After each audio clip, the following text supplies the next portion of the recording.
మహబూబ్ నగర్ జిల్లా వ్యాప్తంగా దేవి శరన్నవరాత్రి ఉత్సవాలు ఘనంగా ప్రారంభమయ్యాయి. జిల్లా కేంద్రంలోని వాసవి కన్యకా పరమేశ్వరి దేవాలయం, ఎల్లమ్మ దేవాలయాల్లో అమ్మవార్లను మాజీ మంత్రి శ్రీనివాస్ గౌడ్ దర్శించుకున్నారు.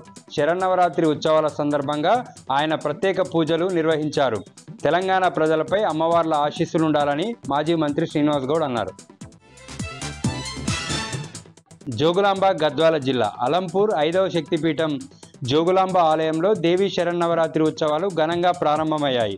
ప్రతిరోజు సాయంత్రం 7 గంటలకు అమ్మవారికి అలంకరణ పూజ నిర్వహించబడుతుంది. ఇవాళ మొదటి రోజు శైలపుత్రి అవతారంలో అమ్మవారు భక్తులకు దర్శనమిస్తున్నారు. ఈ నెల 12వ తేదీ వరకు ఉత్సవాలు ఘనంగా జరగనున్నాయి. 9 రోజుల పాటు అమ్మవారు వివిధ రూపాలలో భక్తులకు దర్శనమివ్వనున్నారు.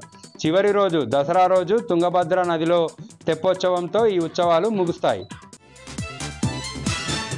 జోగులాంబ గద్వాల జిల్లా కేంద్రం పాత బస్టాండ్ వద్ద ఈదురుగాలులకు భారీ కటౌట్ నేలకూలింది. గత నెల 21న ఎమ్మెల్యే కృష్ణమోహన్ రెడ్డి బర్త్డే సందర్భంగా ఈ కటౌట్ను ఏర్పాటు చేశారు.